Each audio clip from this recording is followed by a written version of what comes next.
go? Okay. Welcome back, everybody. We're going to get started with our afternoon sessions. So most of the information can be seen in the agenda here to see what Kevin Kinross's bio is and all of his, the presentation itself. But rather than me reading anything here, I'll just allow Kevin to introduce himself. So everyone, please welcome Kevin Kinross. Hello, everyone. Good afternoon. It's great to be here. Thank you, Brittany. It's great to be here to talk about one of my favorite topics, corporate governance. I'm a self-professed corporate governance geek, which means these sort of things get me excited. So that's good and bad, I guess. So I'm for those that have had the I don't know if they call it pleasure or not, but those that have heard me speak before, you came back. Good for you. More importantly, what you'll learn is I'm a recovering litigator. So I can't sit still, which means I'm going to move around a lot, which is probably not good for the camera. I may even get off the stage, actually. So if I'm bouncing around, that's just because I can't sit still. So, but it's great to be here with everyone to talk about kind of what is corporate governance. You know, what is the role of the board? What does it mean to be a director of a mutual insurance company, right? And what direction are we heading with this? And where are we trying to go with this, okay? Some of the concepts we're going to talk about are things you've heard about before. I'm going to say them in a little bit of a different light, put a little different spin on them, okay? We're also going to spend some time sharing some war stories. As I always tell folks, you just want hopefully your company or yourself never makes it as one of my examples in a future presentation. That's kind of our goal here. But at the same time, while I have a bunch of slides, and I think all the slides are available, if not, they will be available to everyone. I have a roadmap of what I want to talk about, but I'm here for you. Okay, so if there's something you wanted to talk about, if there's a question in your mind, something you ever thought about related to governance, we can take this conversation in any direction you want, okay? So this is just kind of our roadmap of the things we're going to talk about and the direction we're trying to go with it. So I'm a partner at the law firm of Taft, Stettinius, and Hollister. I head up our insurance, regulatory, and governance practice. And in my world, I'm fortunate. I get to work with mutual insurance companies of all sizes across the country on matters involving mergers, acquisitions, affiliations, holding company reorganizations, regulatory matters, and really kind of get an idea, it's very fascinating when you look at it, when you see how companies in our area of the world today are dealing with different issues than folks maybe in the upper Northwest or folks with down south. And you watch some of these issues, but you learn from those different groups, and it may help your organizations actually prepare for some of the things that other individuals are dealing with, other companies are dealing with. So this is kind of what we want to talk about today. First, what is governance, the role of the board? We'll touch briefly on the changing regulatory environment. You know, we'll get maybe some committee discussion. The emerging issues for 2021, and that should be 2022 as well. Apologize for that. So that's kind of the path we're going to talk about as we go through our conversation this afternoon. First and foremost, what is corporate governance? It's important to talk and get on the same foundation for this. So we understand where we're building off of. This is my definition. It's an organization's culture, methods, processes, systems, and controls for doing two main things within your organization. Those two things, providing direction to the business operations and other affairs of the organization, and then executing or carrying out that direction.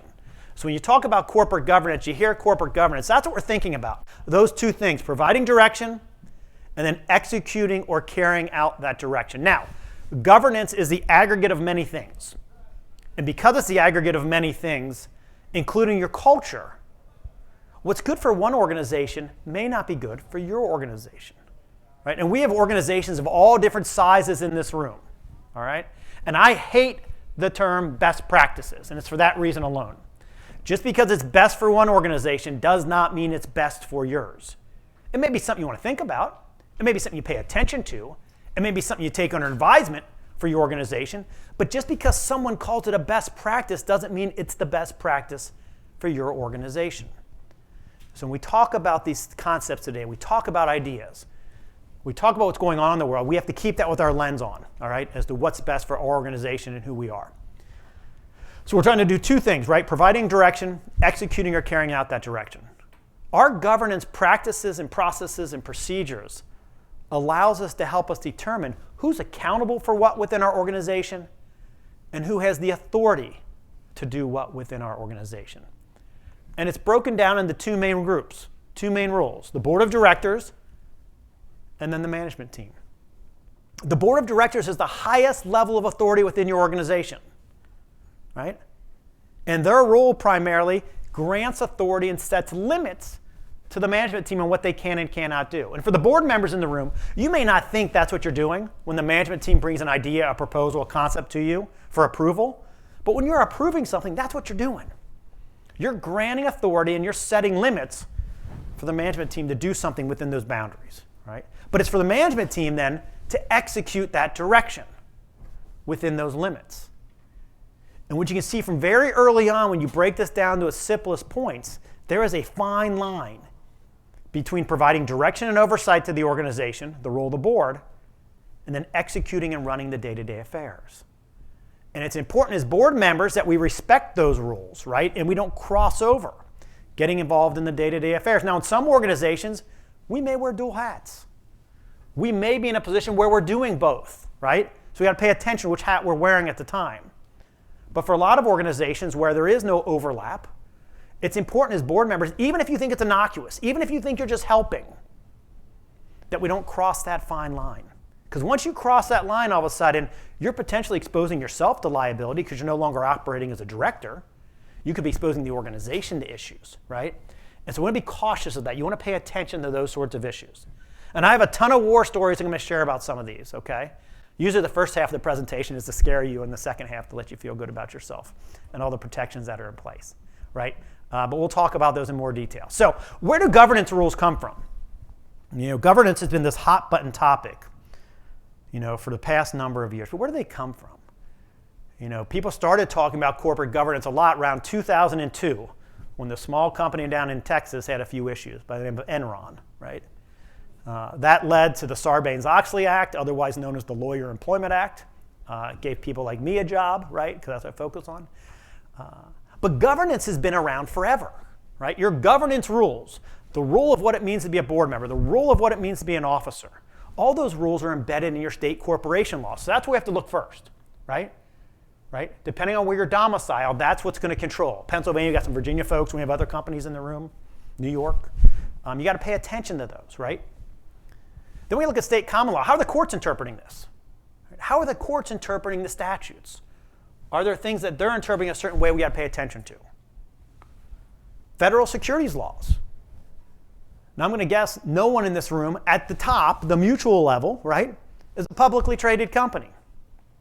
Okay, so why do we care about federal securities laws? Well, what you learn is what happens at that level eventually finds its way down to us in the regulated industries. Okay? So Sarbanes-Oxley, what happened about as a result of Enron for a publicly traded large energy company. We got this little animal right now we're dealing with called the CGAD. How many is familiar with the CGAD? Right? Guess where a lot of those disclosures came from? If you look at those disclosures, the concepts behind them, the Sarbanes-Oxley Act. Okay? It's just 12 years later. Right? So that's why it's important sometimes to look to see if you see something percolating on the publicly traded side, pay attention to it because it's likely going to find its way down to us. The accounting and audit rules. You know, our auditors are bound by certain standards and certain rules. They're not going to apply a different standard for us just because we're a mutual, right? Or we're not publicly traded. So rules that impact how they're doing their jobs could impact us. And then finally, the NAIC. You know, Neil joked about the NAIC a little bit this morning, right? And are there any regulators in the room that's willing to say it? Okay, good. I can be free and open then. When I first started in this world, we used to joke that the NAIC stood for no action is contemplated because they took so long to do anything. Well, that's changed. You know, after the financial crisis of 08-09 and all the issues with the international world and their liquidity standards and trying to bring certain standards over here and questioning how we govern insurance companies in the States, it's almost like it's become a battle of regulators trying to out-regulate the regulators. And you've seen much more expediency in how they take action. But we have to pay attention because this NAIC group, they're the ones that are coming up with the model laws. They're the ones that are coming up with model laws, and then your commissioners are going back to your respective states and saying, oh, we have to pass this model law or else we're going to lose accreditation. And every state wants to keep their accreditation with the NAIC because if you're writing in multiple states, it's ease and all this fun stuff. Okay? So we have to pay attention to what's going on with the NAIC, and we'll talk about them a little more because they're a very interesting animal. You know, Neil joked that just now some of those regulators still won't talk to him. I was sitting with Neil at an NAIC meeting, and this one they were debating CGAD. And it's at the final conversation. We're in the back of the room. I wish he was here. He'd validate this. And they're in the public comment phase, and he's starting to sit up, get back, like he's going to go say something, wants to say something. And I was like, so you're going to go or not? He's like, no, because whatever I say, they're not going to be happy about anyway, so I'm better off just sitting here. So, but that's it. It's a very interesting group that we're dealing with. So, since corporate law is where we're based, and that's where our focus is, that's where I want to spend our time today. All right, when you think about what is the role of a board, we'll talk about the role of the management team too.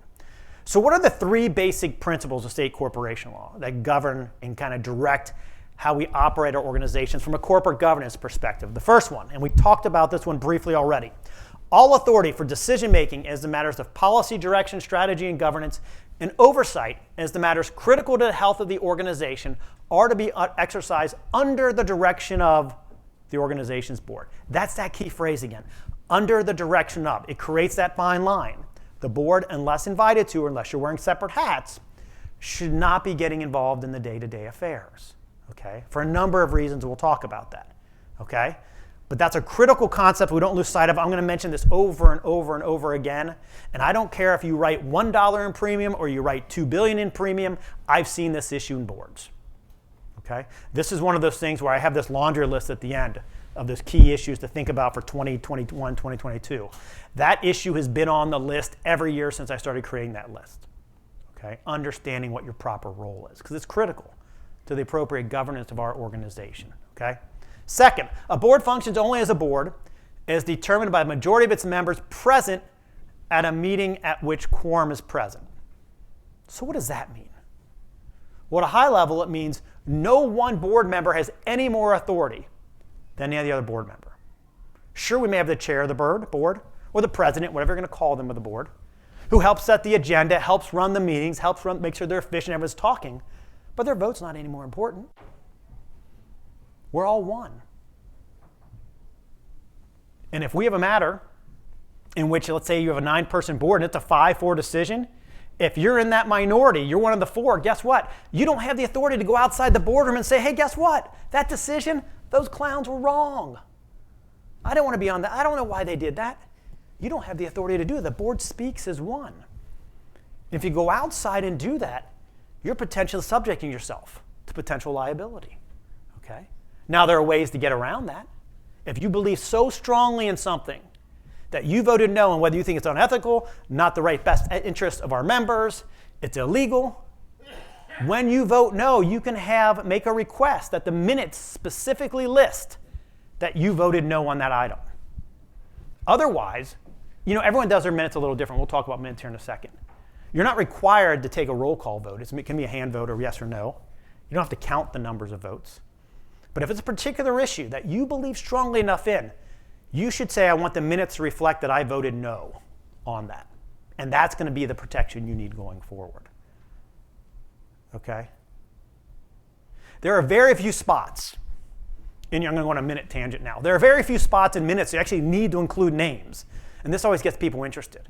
You want to include names at the very beginning to show who was here. Did we have a quorum?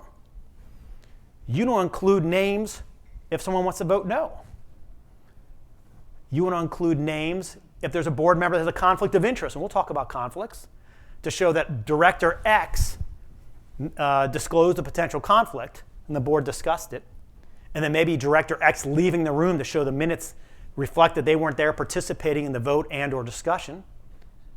You want to include minutes if maybe you're having a privileged communication, or names if you're having a privileged communication with legal counsel to protect the privilege. Some of in this room may allow outsiders beyond the board, maybe management team, to participate in the board meeting. Not everyone, but some do. And in that case, if your legal counsel is there giving legal advice, and someone in that room is present and they're not entitled to the privilege, well, guess what? You've just waived the privilege for everything.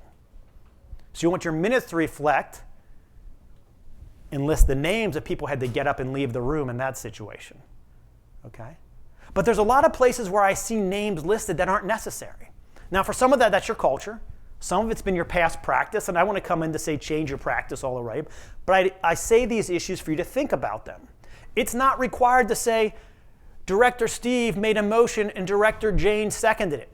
It's not required. It's not required to say Director Steve said X. Director Jane said Y. It's not required. It's not required to say Director Steve voted this way and Director Jane voted that way. It's perfectly acceptable to say a motion was made, seconded, and approved to do whatever. Okay? When it comes to minutes, this is the former recovering litigator in me. When it comes to minutes, I believe less is more. You want the minutes to be the sole record of what took place in a meeting, and you don't want to, if you don't have extra detail unless you need it. Okay? Yeah, question, sir. Typically in our board, most of our boards here, that I'll make a motion, Jeffrey will second it, that's in our minutes. And then it says that the motion was passed by a majority. That doesn't say, well, why wouldn't you want to put in, I made the motion, he seconded it. Okay, well here's a potential, okay? It's not saying you don't have to, you can't do that, okay? There's nothing wrong with doing it. I look at it from the risk perspective, okay? Let's say that decision you made leads to a lawsuit, okay? Whatever you guys are deciding, okay? For some reason something goes haywire. He decided to go with a different investor. Whatever, all of a sudden there's a lawsuit, okay? There's a lawsuit, okay? And we can never lock the courthouse door, so any clown can go file a lawsuit, then we're stuck with it, right? Okay? As part of a litigation, what's going to happen is the plaintiff's bar is going to request during discovery, the process of gathering information, copies of all the director's notes, the director's minutes, the minutes from the board meetings at which this particular item was discussed. And they're going to get these minutes, right? And they're going to look at them. They're going to see Director Steve made the motion, Director Y seconded it. Guess who you think their first two witnesses are going to be? Right. Because they're going to think those are the individuals that were championing this. When we all know those are probably the two that were just tired of talking about it. Let's be clear. All right? Exactly. They were like, I'm done. I'm going to make a motion so we can vote on this, right? So now you've just exposed Director Steve and Director Jane. If it would get to that, right? And I'm not saying every action you take could go to a lawsuit. Now they're the first ones on the radar, and it's not necessary. Okay? Now there are a lot of organizations, you always put the names. Some folks want the names listed because they just when they want to read it, when they see the minutes, make it look like they did something. Okay? That's fine. It's just I want to give you perspective on some of these things as we're talking today, just to give you a different lens to think about it. Doesn't mean you have to change your practice, just something to think about. Okay. How many people take notes at board meetings? Don't be shy, I'm not going to call you out yet. Right, a handful of names. I would never come in and say, you should not take notes at a board meeting because everyone in this room has a different way of learning and a different way of retaining information and a different thought process. Okay? What I would ask you to question is, what do you do with the notes after the meeting? Just randomly, throw out your ideas. What do you do with them? I'm sorry? You shred yours. Okay. When do you shred them? I shred them as soon as I get them. Okay. Other folks, what do you do? Put them in a file, someone says? Someone keeps them? Okay. How long do you keep them? Whoever said that? Roughly. Eternity? Until the box gets full? Right. What else? Other people, what else do you do with them? Anything else? Within that, okay? That's fine. So another thing to think about, okay? I believe minutes should be the sole record of what took place at that meeting. So if there ever is a litigation, ever an action, as part of discovery, someone's going to ask for director's notes, those are all discoverable instruments, okay? Right? I always recommend, for you to consider at least, because I'm not here giving legal advice, I'm not your counsel, I recommend that once the minutes are produced from the meeting, compare the minutes with your notes. And if they're accurate and the minutes are approved, then go ahead and destroy your notes, okay? Because let the minutes be the sole action of what took place. You've compared them, and you're like, okay, that's true, let us destroy. Now, there may be something where there's a particular issue you're talking about that's going to carry over for a couple meetings. Well, then you might want to keep them because that's how you retain things. All right, let me show you how this can go bad, okay? We had an organization once. There was a particular board. On this board was an attorney, and she was a labor and employment lawyer, okay? That's what she did. She was not the labor and employment lawyer for the organization that she sat on, the board she sat on, but that's just what she did in her professional life, right? A lot of you probably have lawyers on your boards, right? Okay, there you go. At one particular board meeting, she got a phone call, right? Client. So she goes out of the room, taking this phone call, comes back in, and on the, I don't have one in front of me. We'll say this is a legal pad, okay? And on the legal pad that she was using to take the notes for that board meeting, she wrote in the upper right-hand corner, potential harassment, need to investigate, damages, and circled it. Okay? Because that was what the call she got from her client was about. And that was her reminder, hey, when I leave this board meeting, I need to deal with this issue for this client. Okay? Unfortunately, at that particular board meeting, they were doing the evaluation of the CEO of this company. And they gave this CEO a glowing evaluation. He was doing a great job, right? But raise, bonus, everything. He was doing a wonderful job. 6 months later, maybe it was 8, an employee brought a harassment claim against the company, against the CEO, said the board knew about it, said the board acknowledged it, and the board wasn't doing anything about it. And in fact, the board continued to give this individual raises and bonuses. So as you can imagine then, their counsel asked for copies of all the evaluations of the CEO, all the board minutes or committee meetings when that was discussed, as well as directors' notes related to such. Being a lawyer, we don't throw away anything. So she still had this legal pad with her notes from this meeting. And in the upper right-hand corner, what did it say? It said harassment, need to investigate potential damages. She didn't write the client's name that she was talking about, right, on that phone call. Imagine how big the plaintiff's lawyer's eyes had to be when they got that during discovery, okay? It was quick. We had to figure that out. You figure it out, you fix it, and then eventually you go on. But it takes a while sometimes to unwind some of these, because with any litigation, a lot of that's 2 years down the road, right? And looking back, trying to figure out what's happening, right? Okay. So one of the things another thing I recommend to folks, if you are someone that takes notes, and you are someone that likes to keep your notes, which is fine, just think to yourself after the meeting, if you reread your notes, top to bottom, but in imaginary ink, at the very top, you wrote, Dear Mr. and Mrs. Plaintiff's Lawyer, and then read your notes, okay? Would they be different, right? Would you look at them with a different lens? Because things can be interpreted differently, all right? Things can be interpreted differently. How many folks record your board meetings? Anyone? Is anyone afraid to raise their hand now? Anything we talk about? No. We got one? Okay. I know a lot of companies will record their board meetings for the sole purpose of transcribing the minutes or getting the minutes in place afterwards. The key thing there is then just either you continue to re-record over them or you destroy them once the minutes are produced, okay? You can't go destroying things once a lawsuit's filed. Arthur Anderson tried that. That's bad. But if you have a practice in place, this is your document retention process, this is how you do things, it's a different situation, okay? So we've kind of got off track a little bit on some of these stories, but that's okay. Any other questions about board practices, procedures, things along those lines? Yeah.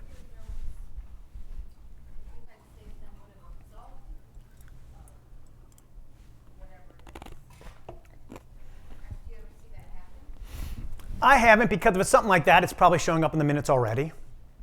Okay, I mean, in your minutes, there are going to be certain areas where I try to make it basic and say less is more. You say this simple line. There are areas where you want to include some additional information, in particular when you're trying to bring in the right of reliance, which is protection we're going to talk about at the end. Okay, so that'll make a little clarity then. So, getting back on track though, a board functions only as a board is determined by the majority of its members at a meeting at which quorum is present. This can be hard, okay, especially if you're in the minority, and depending on how you're structured and how you're elected, and depending on the impact of whatever decision is when you go out to your members, all right? And people start having questions, right, as to why you made a decision. This is going to depend on the type of organization you are, okay? That can be hard. Let me give you a college football story because the season's starting to begin here, right? I'm getting excited. There was a college football team a few years ago that was in the midst of hiring a new football coach. Now, for this particular university, they would wish you would think about them as their high academics, their research, all those fun things. But when you said this university's name, you thought about the football program, right? That's what jumped out.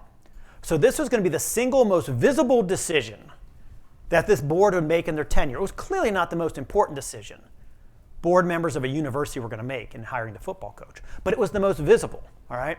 They were down between two candidates. They made the election. It was a 5-4 decision, and they were on their way. Now, unfortunately, in that very first year, this team, I think, won like 3 football games. So you can see fans weren't very happy, students weren't very happy, alumni wasn't very happy. Some rumblings, okay? Not really personal attacks on the board for making a bad decision, but it's starting to come up, right? Enough so that the folks from the minority, they realized there was getting a little pressure on them. And again, 5-4 decision. Not any of those members, though, went out to the public and said, hey, not on us. It was these clowns. They were the ones who made that decision, not me. Don't hold me accountable. I voted for the other guy. That didn't happen. They understood this concept. The board speaks as one. Now, the next year, I think they win 4 football games. So a little better, but still, fans not happy, media's not happy. People are starting to get a little louder, right? They're starting to point fingers. How dare you do this to us, right? Again, same time, no one went out to the public and said, not on us. It was the other folks. They understood this concept. That is very hard, especially as folks start pointing fingers. You know, I'll give a comparison. There's another university here in Pennsylvania that had an issue with their football program a few years ago. Right? Joe Paterno, Jerry Sandusky. It didn't matter what decisions that particular board made. No one looked at that as being a good process because midway through, when all those board members showed up on campus to start meeting in person after they made some critical decisions, and the media was crazy, fans were picketing, people were pointing fingers at the board members, especially the former players. What happened? Well, this director went and had their own press conference with this news outlet. These 2 went over and had their own with this news outlet. These 3 went over there. There was no tone at the top. There was no leadership on that particular issue. They didn't function as one. Okay, so no one really looks, regardless of the decisions that made, not many folks from a governance perspective look at that as a well-run process for that reason. Okay? Another example, another college example, Michigan State. How many are familiar with the Olympics right now? The Olympics physician with the U.S. women's gymnastics team, right? That tragedy, that disaster happened up there. How would you feel if you were a board member or if you were a parent of a student or you were a student or alumni and the chair of the board goes on a local radio station, they ask him about the tenure of the athletic director and the president going forward who knew about this and didn't do anything. And the chair of this board's comment was, we don't really see a big deal about this. We maybe spent 10 minutes talking about it. Is that speaking as one?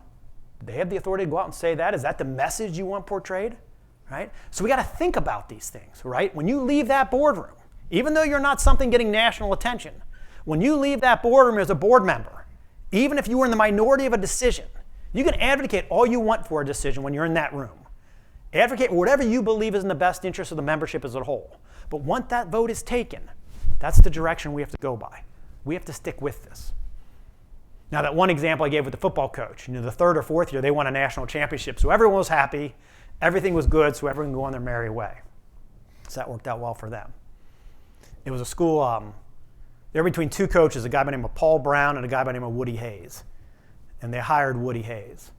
He then went on and punched the player on the other team, but apparently that's okay at Ohio State. So I live in Columbus, but I refuse to say the Ohio State University. I won't do it, so I don't know.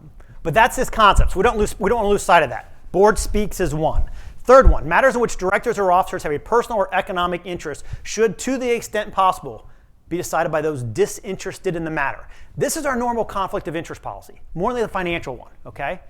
So let's say you're an organization and you're doing really well, you're growing, you want to buy a new building, build a new building, whatever. You're looking at space in your town or whatever. If any board member or any family member of that board member could either owns that property that you're going to look at leasing or owns the land you're going to buy that could financially profit from that, well, then you're conflicted. You are interested in that transaction and you shouldn't be participating in the vote and or discussion. If you do, that's a transaction, depending on your own individual state laws, could be subject to being void or voidable, okay? So we have to pay attention to those particular issues. There's a difference between disinterest and independence. We hear a lot about independent directors, okay? Independence is a federal standard. It shows up in our model audit rule for insurance companies in one spot, in the makeup of our audit committees. And it only talks about independence and requirements of your independence based on your threshold levels of direct written premium. And there's a staggered approach, under 300 million, between 305 and such, okay? It's the only time you see independence. Independence is a much simpler concept in my opinion. Are you receiving any compensation from the organization other than board fees? If you are, you're not independent, okay? Now there's another different test you can put into that with a couple of look backs, as well as the size of the value, all those certain things. But at a threshold level, think about that. So you either always are or you're not independent, in my mind. All right? So if you're an officer of the organization or employee and you're on the board, you're not independent because you're getting a salary in addition to if you are getting board fees. Okay? But you can be an independent director, meaning you're not getting any other compensation from the organization, either as an outside consultant, service provider, what have you, and still be interested in a matter. Okay, that's a case-by-case basis. All right, so independence in simplest terms is you always are, you're always not. Interest versus disinterest, which is a state law concept, is a case-by-case basis. Okay, so those are our 3 basic principles we're going to move from. Okay, I also want to talk about what's different from mutuals briefly. We know we're mutuals, we know we're different, right? We know we're different than stock companies, but what makes us really different? Well, one, we don't have investors, we don't have shareholders. It allows us to focus on the long term. We typically have a different jurisdiction of our regulators. We're operating in a different section of the code. We have different code sections that apply just to us as mutuals. This concept of ownership of assets or ownership of surplus. And I use it in quotes because this is where sometimes folks and I get a little sideways. There are a lot of mutuals, and numbers do it, and I will never complain if you want to do this. You may do it in your marketing materials. You talk about how a mutual being owned by the members. Is that really true? Is that really true? It's one that is, from the legal side, I always stop short of. Okay? Because what does ownership mean? If I own this clicker, I can sell this clicker to you, sir, get dollars in exchange, and you get to use this clicker for whatever it's made for, right? You would then own this clicker, do whatever you want to do with it, to get the full benefits of it. If I have a policy of insurance that's underwritten for me, specific for me, based on my risk, based on my car, based on my house, can I sell that policy of insurance to you? I could. You can give me money, but it doesn't mean you get protection. It doesn't mean you get membership rights. I really don't own that. Okay? And that's why I stop short. I'm someone who comes in the category that says, as a mutual organization, we operate for the sole benefit of our members. We don't operate for the benefit of anyone else. No one else has any greater ownership rights. But is it truly ownership? And I always challenge folks just to think about that. Okay? Think about that concept. Because I think it's unique and it's interesting, but it's different. Okay? Our growth mechanism for mutuals are different. We can do these funny things called affiliations, right? Okay? If we merge, though, right, we can't acquire another mutual. You can't buy another mutual unless they're going to demutualize first, and then they're not a mutual anymore. All right? We can do affiliations as a way to protect brand recognition. You know, unless because we merge someone in, we're going to lose that brand recognition. Someone has to merge out of existence, unless you're another structure we'll talk about later today. Okay, so the growth mechanisms we have. We can't sell stock unless we create a stock company, either downstream or a reorganization into a holding company structure and do it above stream. So that's what's a little different for us. Same state laws control for duties of directors. We have the same fiduciary duties of care and loyalty, which we're going to talk about. Those aren't different. Best practices, the term I hate, are still the same for governance. Okay, but those differences still exist. You know, more of them is, you know, our premiums, our policies don't reflect company value. If you buy a share of stock in a company, the number of shares you buy is supposed to be reflective of the value of the entire organization as a whole. My policy of insurance is not intended to be a portion or a pro rata share of the organization as a whole. It's a different concept, okay? And these are important differences because you'll see in litigation, you'll see in lawsuits, folks trying to compare the two, to try to say they're very similar. You got to treat them the same way, judge. We want to protect these differences because they're good. In our world, typically a member only has one vote. Now, some organizations are a little unique. There may be more. In the stock company world, a stockholder has as many votes as the number of shares they have. Here, you have 3 policies. Your policy can be a significant value, likely only having 1 vote, right? Membership rights can be non-renewed. You know, you can lose your membership rights simply by not renewing your policy. You can't transfer those membership rights. That was my example with this clicker, right? And then there's no compensation necessarily where the membership ends. If you no longer want to be a stockholder with the company, well, then you're selling your stock and you're getting compensation for it. Here, if you no longer want to be a member of our mutual, you're not getting compensation, right? You may have a right to surplus in certain situations, whether it is a liquidation or a demutualization, but that right doesn't really kick in as a member until that decision's actually made by the board. It's kind of like being in someone's will. If I'm in my parents' will, I can't go to my dad or mom right now and say, hey, that portion's mine, give it to me. They have to die first, right? And I can mess up a lot between now and then, and they can take me out of the will, okay? Same thing here. That right doesn't really kick in until something actually happens. So what are those rights we have as members? As members, our members have rights. They have a contractual right to have a valid claim paid when due, a premium refund when the policy is canceled if it's midterm, right? And there's unearned premium to get that back. But the membership rights, This is the right to participate in the governance of the organization. And these are important to talk about because later on we're also going to talk about the activist investor or policyholder. We've seen an uptick kind of in activist policyholders. So it's important to understand what their rights are. The right to receive a dividend, the right to some portion of surplus at a particular time, to have a say in how the entity is managed, how the board's elected, changes to certain governing documents to approve a conversion, a merger, that indicia of ownership, okay? Again, I believe in the mutual model. I think the mutual model is a fantastic way of running our operations. And I'm a strong believer in mutuality, but I do stop short of saying ownership. I do stop short of saying ownership because I think legally, I just don't think it's right. So let's pivot a little bit and get a little more into specific now the role of the board. All right, we've kind of laid the foundation of the things for our conversation so far. We've talked already about the role of the board is to provide direction by granting authority and setting limits. I'm going to watch a little video first, okay? Little Ma and Pa Kettle. And if you've heard me present before, you may have seen this video already. But I want you to watch the video, and then I want you to figure out why would I want to show this video to talk about governance, okay? And we'll talk about it after it's done.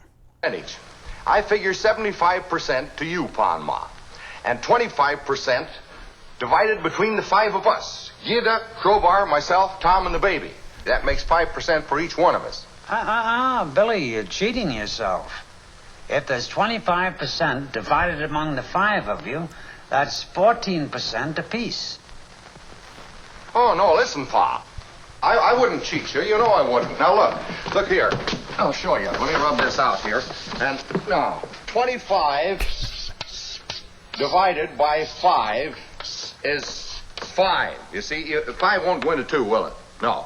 But 5 goes into 25 5 times, you see? No, you're wrong, Billy. Now, I'm a pretty good mathematician. Now, 5 into 25, 5 won't go into 2, will it? No.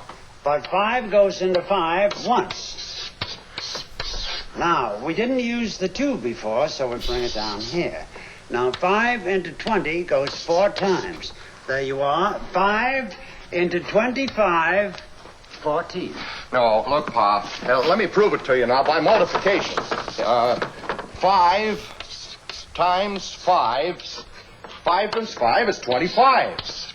Really, I'm surprised you're learning. Huh? I'm surprised that you're learning. Now I'll show you. 5 times 14 is 25. 5 times 4 is 20. 5 times 1 is 5. 25. That's it. No. Look, Ma. Look, you're wrong there because I'll prove it to you. We'll put down 5 14s here. 14. There. Now I'll prove to you by addition that 5 14s is not 25. 4, 8, 12, 16, 20. 21, 22, 23, 24, 25. There you are. Better brush up, Billy. I don't want to see you boys cheated.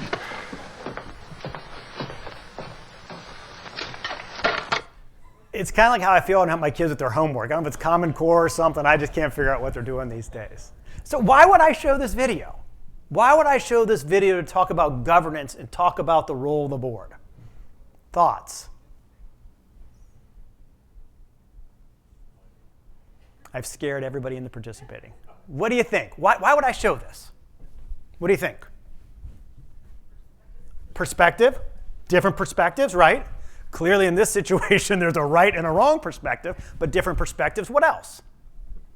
What else? Depends on who you ask. I'm sorry. Okay, yep. Figures don't lie, liars do figure. I don't understand. That even confused me. I know what you're saying. Liars do figure. Right, fair enough. I gotcha. Other thoughts? Yeah, think about if you were on the board of this company right here, what just happened? If this is a 3-person board, right? Not good, right? Not good. And clearly the first individual is the expert. He was the one that would have the financial expertise on the board, right?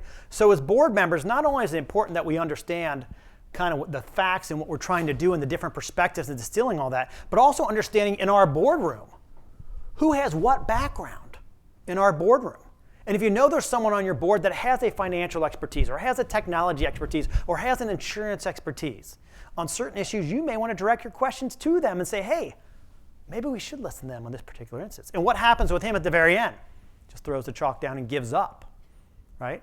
In some instances, if you are that one that has that background, you may not be asking questions. You may be getting an auditor report and you have the financial background.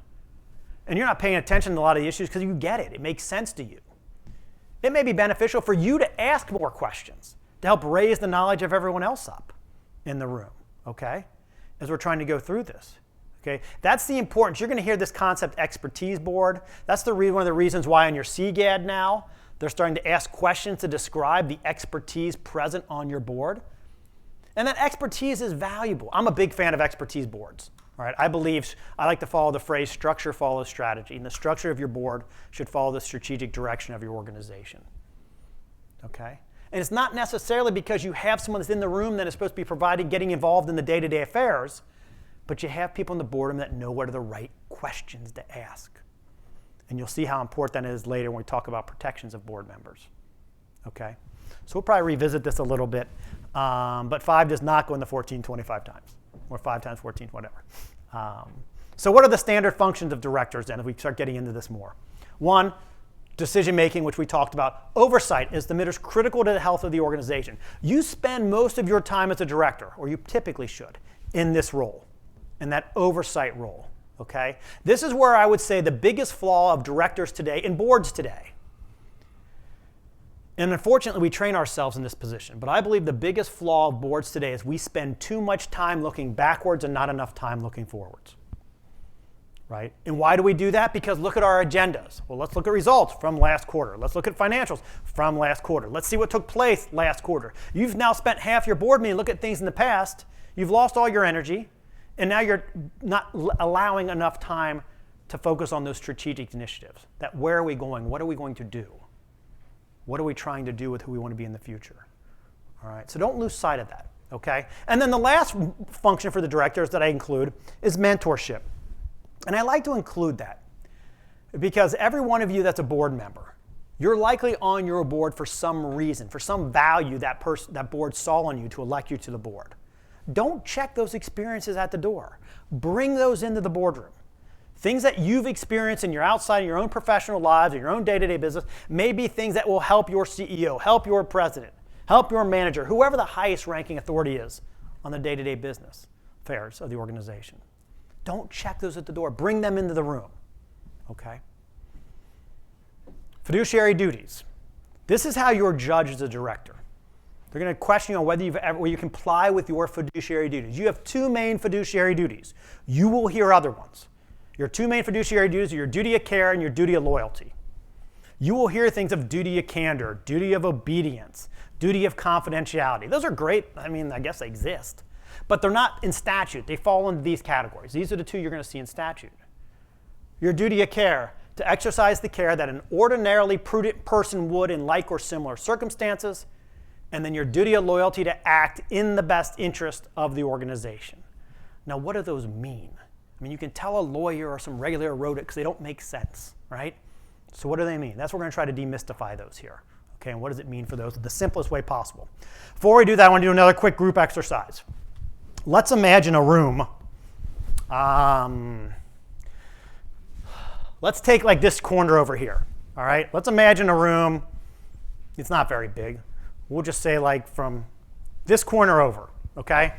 Let's imagine that's a solid wall. We only have one of those doors there, and we'll say it's locked. I want a window up top, though. You can't really reach it, but there's a window up there, all right? And there's air coming through the window, all right? So you can see the room, kind of set it up, right? We're going to have a table in the middle of the room.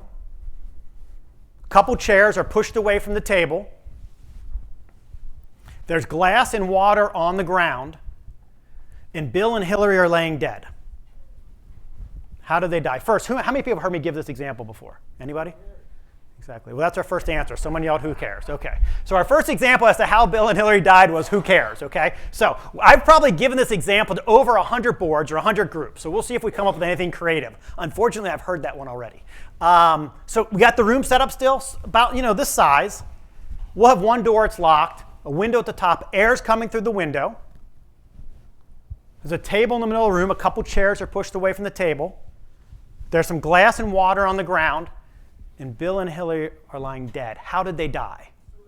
Suicide, okay. The air quotes probably is murder, suicide. That's another question. Who went first, right? Okay. How'd they die? What do we think? Other thoughts? I hear chirping. Poison, okay. It's an option. Okay, not enough information. Murder, suicide. She killed him to kill herself. Okay. They hung themselves. They hung themselves, okay. Other thoughts? Wind broke the window, knocked on it, and killed them. Okay. No one said COVID yet? That shocks me in this year. What else? Other thoughts? Okay. What do they look like? What are Bill and Hillary wearing? What do they look like? What are they wearing? I may or may not have heard the answer already, so I'm not going to say it yet. She got a pantsuit on. What if I told you Bill and Hillary died of lack of oxygen? Call me crazy? I heard the answer over here. Someone want to throw out the answer? They're fish. Bill and Hillary are goldfish. They're having a good day swimming around their bowl. Some air came through the window, knocked their fish bowl off the table. There was glass and water on the ground, and they were lying dead. So why do I use this example? Assumptions are ingrained in us. And the worst thing you can do as a board member is bring an assumption into the boardroom. Because when you're dealing with an issue, a strategic plan, strategic direction, what have you, and that management team is making a proposal to you, and this could be for anything. It could be a reorganization, right? It could be a merger. It could be an acquisition. It could just be entering new lines, new states, whatever. If you bring your own assumptions to this, when you make a decision, 6 months down the road, the company's going this way, you think they should go this way, we're not aligned and we're in trouble. We've got conflict, we have issues. The most important things you can do as board members is not bring assumptions in the boardroom. Right? Your management team will be more than prepared to share with you all the due diligence, everything they've thought of in going through whatever led them to making the proposal of something you're deciding, including talking about alternatives, but they can't say everything because they got to distill this down to a board meeting. But your job is to ask questions to figure that out. So we had this one staring at you the whole time, right? And so a couple of you jumped on it. So how do you comply with your duty of care then? How do you act as that ordinarily reasonably prudent person would in a like or similar circumstance? Well, guess what? We got to make sure that we're reasonably informed of all material information. I would argue knowing they were fish would be material to our analysis as to how they died. We have to inform ourselves of alternatives to proposed decisions, right? We have to ask those questions. So to stay reasonably informed and be informed, one, we have to attend meetings of the board. That's critical. Right? There are too many times where I see board members not attending meetings, and that's what leads to issues with minutes. Sometimes I'll look at minutes and look like a version of War and Peace. And I'll ask them, well, why are your minutes this long? And they're like, well, that's so, Johnny couldn't attend the meeting. This way he can see what happened. No, that's Johnny's fault. Our job is not to make the minutes that way. Okay? We got to attend the meetings. We have to be able to ask questions. This may be the most critical thing you can do as a board member, is asking questions and learning the right questions to ask and learning the industry. Being a director of an insurance company is not easy. Okay, this may be one of the hardest industries to be a director of, especially if you don't have knowledge of the insurance industry. Again, let's use this clicker for example. If I'm on the board of these clickers, right? The company that makes these clickers, and I'm worried about growth of our company or our direction. I'm like, well, how do we make these either faster, stronger, cheaper, sell them for more? Those are the questions. In the insurance world, we just can't go out and sell more policies, folks. You know that. If we're not growing surplus at the same time we're growing premium and growing it the right way, we're in trouble. I could grow your insurance company tomorrow. I'm not an ops person. I could grow your insurance company tomorrow. You'd be in liquidation in 2 years, but I could grow your insurance company tomorrow. I'd lower your underwriting standards. I'd raise commissions. You'd have more business you know what to do with. You'd be in trouble, though. Because running the insurance company, that's the hard part, right?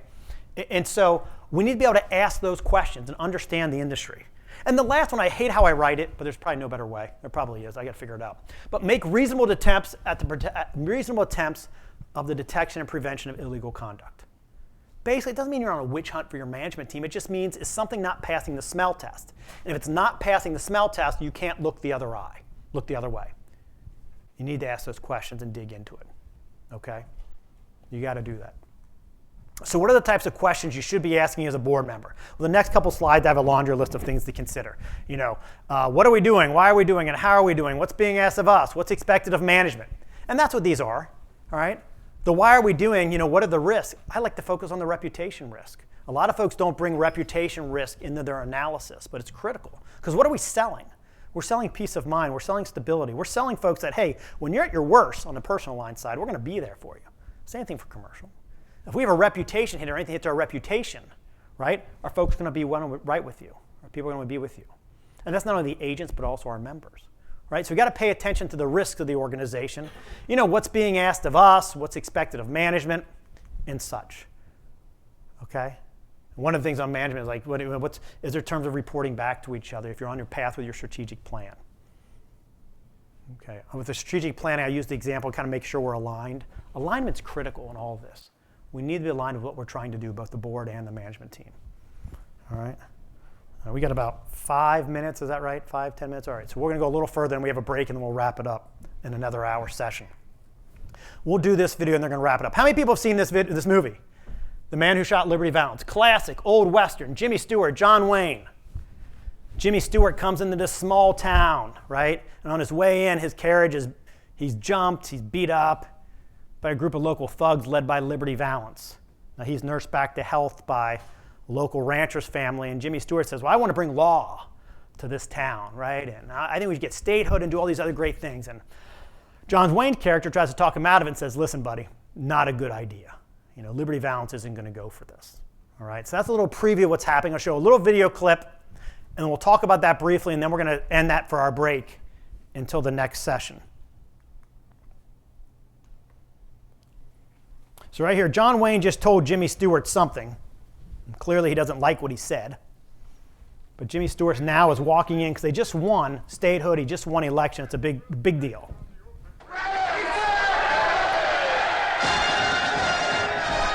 Now, the next scene you're going to see is a much older Jimmy Stewart who's come back to this small town for the funeral of John Wayne's character. And all the local reporters are excited because you'll hear Jimmy Stewart's character has gone on to great things. They're trying to figure out why did he come back for the funeral of John Wayne's character.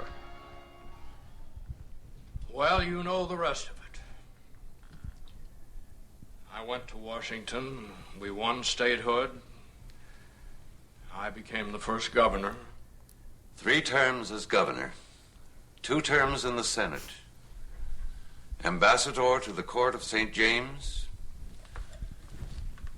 back again to the Senate, and a man who, with a snap of his fingers, could be the next vice president of the United States.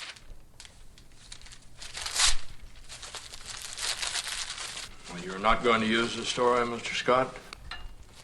No, sir.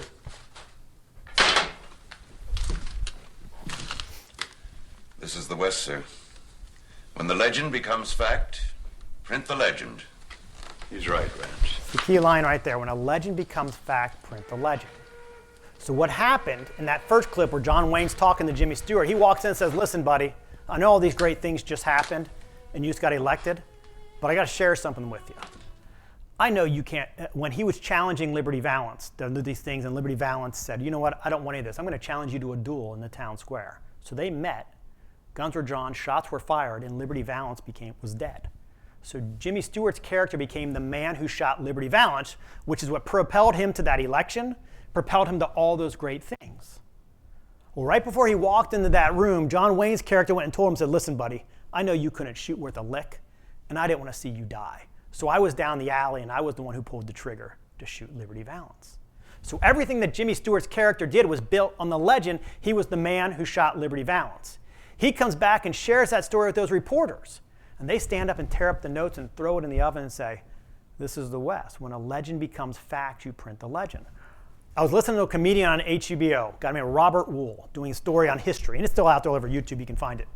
And he referred to this several times, the Liberty Valance effect. And I thought, what a great story for governance in board members, because too many times am I sitting in a boardroom and I will see a number of things coming fast and furious in the boardroom at the very beginning. And I'll see one director lean over to another one, typically a newer board member, say, now why are we doing this? And the board member says, it's okay, we've always done it that way.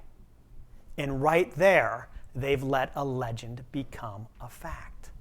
Whenever you do that. It doesn't mean what you've done in the past is wrong. It doesn't mean you shouldn't be taking the same action or doing the same things as a board. But as board members, we need to understand why we're doing things. We understand the action we're taking, the impact of those actions, and what do they mean. Because we cannot let legends become fact. If we do, we're breaching our duties of care to the organization. And we're all guilty of this growing up too, frankly, right? All remember the story of the local militia up in the New England colonies? You know, there's a certain event back in 1775 that kicked it off. Listen, all you children, and you shall hear of the midnight ride of Paul Revere. How many people have heard of Israel Bissell? Right? So Paul Revere jumps on his horse and rides from, this comedian joked, Boston to Cambridge. Said the only person he probably warned was the dean of Harvard, right? Israel Bissell, though, jumps on a horse and rides 345 miles down the coast, alerting every town, village, and hamlet of what's happening. But no one knows about Israel Bissell because his name didn't rhyme and it wasn't put in a poem written 100 years later that we were all forced to memorize in grade school, okay? So we all have been subject to this, right? And so it's not to say Paul Revere didn't do something. It's just, should we know about the Israel Bissells of the world, right? So when your management team is presenting something, an idea, a concept, an idea for you to consider and vote upon or continue to do what you're doing, okay? That's great. There may be nothing wrong about it, but is there something else we need to know? That's where that asking question piece, that's where understanding that comes in, okay? Making sure we're aligned and going forward. That's where we're at. Okay, so we're going to take a break now because we're right about that hour time period, and Brittany's about to yell at me because we're going too long. So this was always intended to be a two-parter, okay? So 15, 10-minute break. What's the break? 10-minute break. We're going to come back. We're going to wrap up the governance piece. We're going to get into protections of board members after the duty of loyalty. And then we're going to hit on some of those emerging issues. So things that are being talked about in boardrooms across the country, things that are kind of getting people's attention, more so than maybe you would anticipate or know. So thanks for your time in the first hour, and hopefully we'll see you in 10 minutes.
That's the trouble.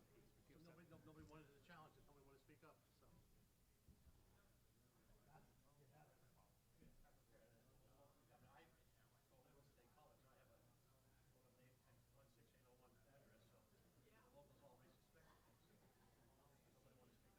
Yep, not good.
Okay. I'm going to go in and Okay.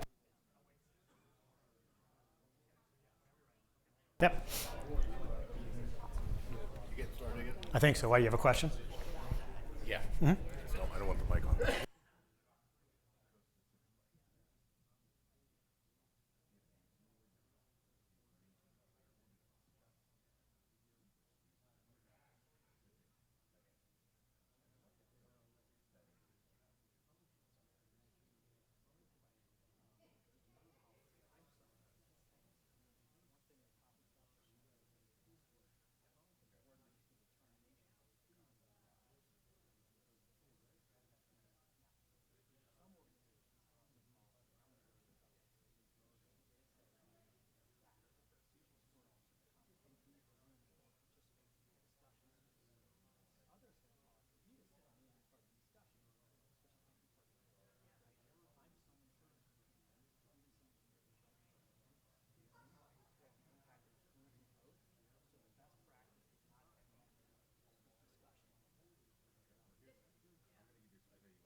All right, I think we're going to try to get started here again.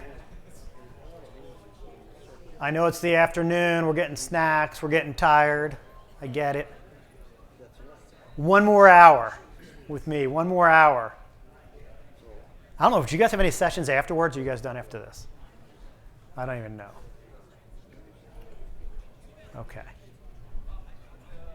Okay, so we wrapped up the last session, kind of wrapping up kind of the duty of care, right? At a high level, right? At a level where hopefully at a different perspective when you thought about it, we try not to bring all the legal stuff into it and make it a little easier to digest.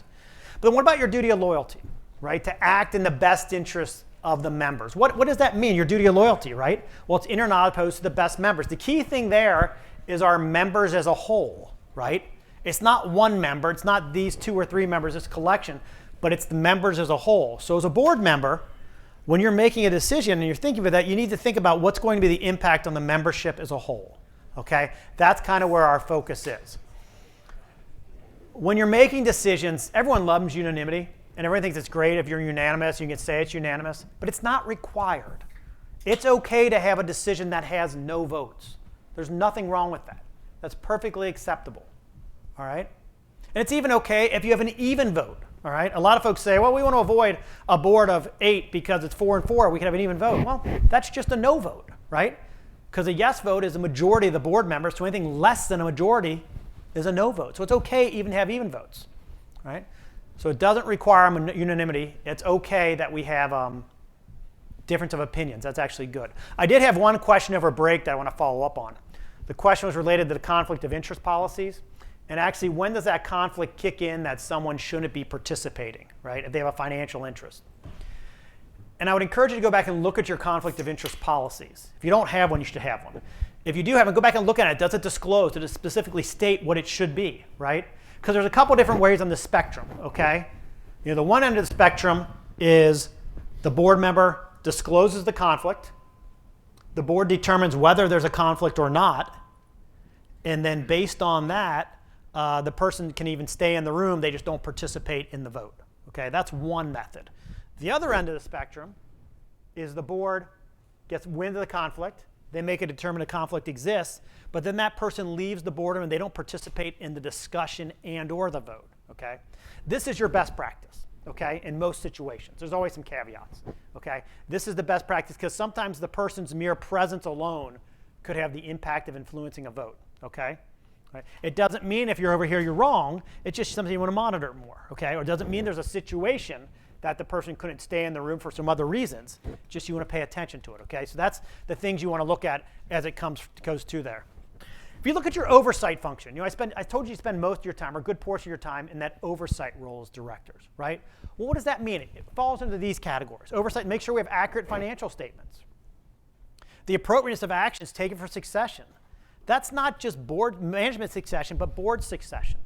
You know, board succession is a critical piece of our organizations these days, and it's one that our regulators are paying more and more attention to, especially because of those disclosures that are in the CGAD, right? I have seen regulators not be happy with board composition, yet not say anything, even though they have the power under the CGAD to force a change, not saying anything until you present them with a transaction or something else, and then they chime in and say, oh, okay, we'll consider approving this transaction, but you know your little board composition over here? That has to change. And so they're not leading with it. They're waiting until the opportunity presents itself. Not every state's doing that, but I've seen that in a couple states. Okay, that's their way of getting involved there now. But succession planning for management. It's one of your most important responsibilities as the board member to make sure we have that right person driving our ship going forward, right? So we got to pay attention to that. If you have a CEO that's getting close to retirement or getting close to transitioning from service, right? Making sure that we have enough time to consider internal candidates, make the determination if we're looking at external candidates, that process. And if you're on the board and you're getting notice from your CEO 2 years in advance, well, you should be ready to start that process then too. This is an ongoing thing. We learned a lot of that this year with COVID. There are a couple organizations I'm aware of that the entire management team contracted COVID at the same time and they were out. Okay, so who's running the ship? What was your internal succession plan, right? Your business continuity plan. So it's not just trying to figure out when that CEO is going to retire and say, well, we don't have to do anything about it now because they're not retiring for 10 years. What if they win the lottery tomorrow and they leave, right? I used to say, what if they get hit by a bus, but I thought that was mean, so we switched to winning the lottery and them choosing to go. We've got to pay attention to that one. Strategic direction, oversight of the direction of the organization. Where are we going? And understanding the tasks that we're doing on that path, are they helping us get there? If not, why are we doing it? That alignment. Urban Meyer, head coach of the Jacksonville Jaguars now. Urban Meyer, he kind of was Bowling Green, then he went to Utah, then he went to Florida. He left Florida for some medical issues. And then in a 2-year period before he took the job at Ohio State, it might have been 1, he happened to be the color commentator on the Game of the Week for Fox Sports or ESPN or one of these folks. When he took the job in Columbus, one of the local reporters asked him at Ohio State, it's like, what did you learn when you had that year off and you were doing this Game of the Week? And as part of that process, in that week prep before each game, he was in the locker rooms. He was in the coaches' offices of some of the best programs in the country. I said, what did you learn? And he said, the number one common denominator I learned that was present in all the great programs was alignment. And that meant whatever role you were on that staff, whatever role you were on that coaching staff or in that locker room, you knew what your role was. And if you stuck to it, and people stuck with their roles and didn't try to do more than their role or less than their role, those were the teams that were consistently successful year in and year out. Alignment is critical. I sat on a panel discussion I moderated at a NAMIC convention a few years ago, and we had 3 retired CEOs. And this question came up. Well, what happens really? What if your board and your management team, you're not aligned on an issue? What does it mean? Each one of them down the road, you're dead. You're dead. You're dead. Alignment is critical. It doesn't mean you have to agree with everything at first, but when you get there, when you approve something, you know what you're trying to do, that strategic direction where you're going, everyone needs to be on board. And we need to be aligned with it and make sure we're understanding when we're taking actions, are they fitting with our strategic direction? Risk management. Management to risk to the enterprise, especially solvency and reputation. I would add compliance risk to this as well. And I would add that because we're starting to see a change in the lawsuits. Okay? Historically, if a director was ever named in a lawsuit for failure or breach of oversight, that was called a Caremark claim. And that's because it came out of a case out of Delaware several years ago called the Inri Caremark. And what has happened is you've seen the Delaware courts start to evolve. They used to give a lot of deference to board members. You could mess up really, really, really bad, and they still wouldn't find you liable. Okay? They come up with a way to try to protect you because you're not involved in the day-to-day affairs. Just this past year in 2020, there were 2 cases that came out. One called Inri Marchand, and it was against Bluebell Creamery, which involved a listeria breakout at one of their plants. Bluebell makes ice cream. And then Clovis, which is a medical manufacturing company. And the court allowed these Caremark cases to proceed beyond a motion to dismiss, which is very high standard. Most cases will proceed behind motions to dismiss very easily. But director oversight claims have always been kind of had that protection that it was really hard to overcome the burden and proceed beyond a motion to dismiss. Both of those cases proceeded on. And what the court drew a distinction on was a difference between oversight of business risks versus oversight of compliance risks. And they also drew a distinction that both of those companies were in highly regulated industries and they sold one product. So these cases haven't been brought against insurance companies yet. But I put on my little fortune teller hat. What do we do in this industry? Highly regulated, and we sell one thing, insurance. Now, this is something that likely goes through the stock companies first, because that's where the claims would come out of. Because when it gets to the mutual, really, what's the damage? You know, how is someone damaged and such? It could be challenging. But this is where the trends are going. I mean, even in the Disney case, which is a fascinating case about the termination of Ovid, who was there, Eisner hired him first. The guy was there for like 12 months, all right? Had a massive severance package when he left from over $100 million.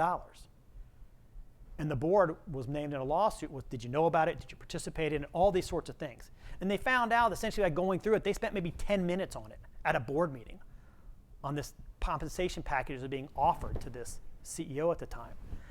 And the opinion from the courts went out of their way, and it's about a 96-page opinion, so you don't want to read it unless you're really tired. You want to go to bed. But went out of their way to say this board did everything they possibly could do wrong, but they're not going to hold them liable, right? We're starting to see those changes, primarily on the compliance risk side. So when we're talking about management of risk to the enterprise, solvency, reputation, add compliance there, okay? Because do you have a system in place to report up to your board compliance-related risks? And is that system actively being used? And is it being monitored by the board? So it's not just having it in place, but are you monitoring it? This is my concern for director liability in the future. You look at the 08-09 financial crisis. A number of lawsuits came out of that. Most directors were protected.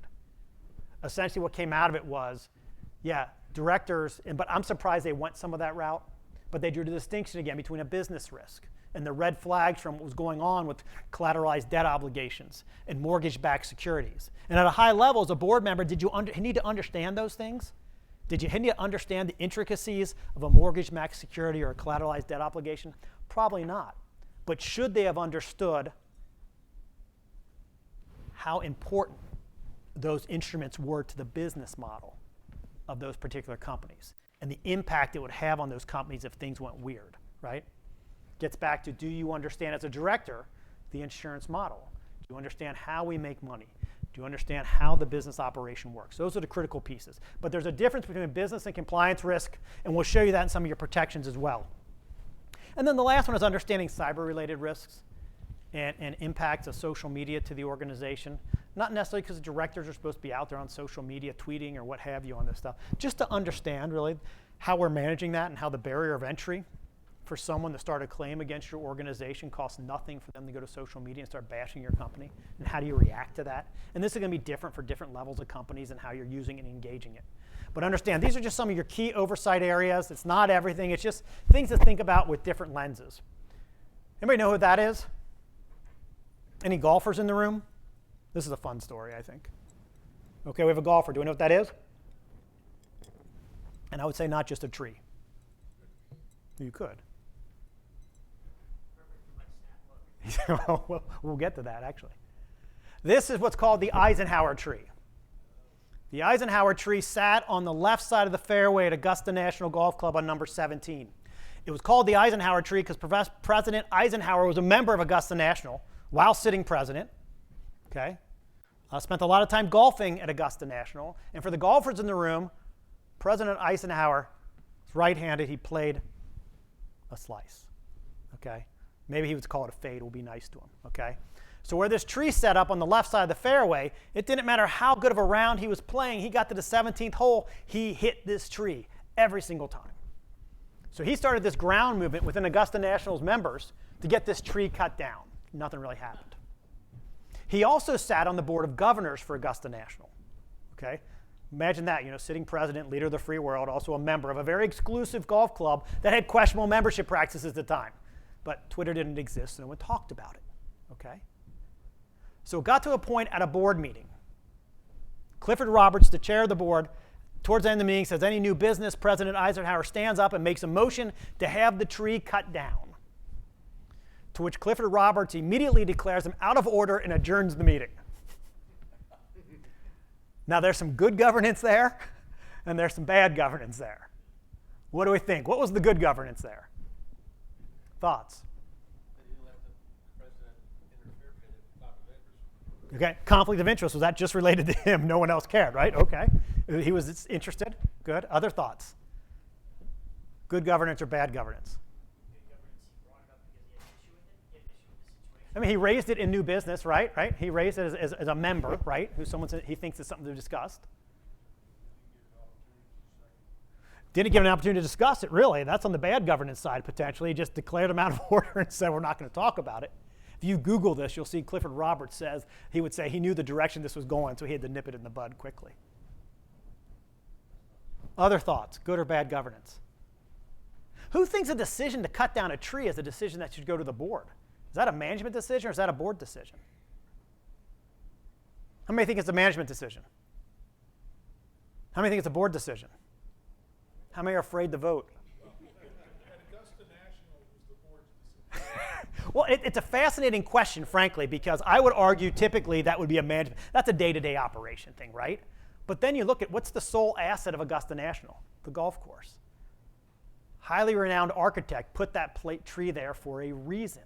Is that a strategic thing? Is that a considerable decision related to your sole asset that it is a board decision? It's a great debate, frankly, to have that discussion. Okay? Yes, sir? Going back to what we talked before, but in that case, the president of the board acted, he shut the meeting down. It's not his, can't do that, right? We shouldn't do that. Well, president and chair, they had the same role. He should not have shut it down right away. You're right. He shouldn't have, in new business, just said, nope, we're not going to talk about it and adjourn the meeting. One case, one person acts on behalf of the board, not the whole board. Exactly. So that would have been bad. That was on the bad governance category. Okay. Eventually, Ike did win. His ice storm came through Atlanta back in 2014 and took it out. Wasn't insured. Yeah. Who knows? Down there, it probably could have been. So, but it's just an interesting story to talk about. So, we talked about our conflicts again. That's why I brought that up story about your conflict policy. You know, conflicts, a lot of times we think about the financial ones, but there's non-financial conflicts too. And maybe they're not considered conflicts, but I think we want to think about that way. That's when you're having conversations with outsiders. You're having conversations with policyholders. You're having conversations with regulators. You're having conversations with reporters. All your names are likely public record as serving as board members of your respective organizations. So if there ever is an issue that pops up with your particular companies and it gets the media attention, whether locally or whatever, someone can figure out who the board members are. They could call you and start asking you questions and comments. What do you do, right? What if it happens to be a policyholder of your smaller company with a neighbor or a relative and starts asking you questions? What do you do, right? Just remember, whatever you say, everyone's going to take you as being, they might not understand the difference between management and board. They're going to talk to you about this because they know you're a member of the board and they think you're going to do something. We've seen with some of the smaller companies, someone calls someone up, a board member, and say, hey, I've had this claim pending and I haven't got paid yet. And a board member goes, okay, I'll look into it and take care of it, right? What the board member really meant was, let me go call someone to see what's going on. What that policyholder heard was, I'm getting a check tomorrow, right? And that can create issues within your organization, okay? So you always want to think when you're speaking out in the public, someone outside the organization, remember what hat you're wearing, okay? And remember, try to think about what that other person was taking from that message so we don't find ourselves in difficult situations. The role of management, briefly, you know, they need to be there, right? They need to provide input. They're the ones running the day-to-day affairs. They're the ones that understand what's going on in the industry. They understand what's going on in the competition. So they need to be available. They need to be providing input. They need to be at the table, okay? Because they're the ones who have to execute the direction. Okay, whether they're board members or not, they just need to be present in the room because of that, all right? And as board members, again, we have to be careful that we don't go in that role. And here's that alignment piece again. Critical, even though the role of the board, there could be some tension because the board hires and fires the management. It shouldn't be. We're all on the same page. We're all trying to make sure we're going to have an insurance company that's here for the long term. We're solvent.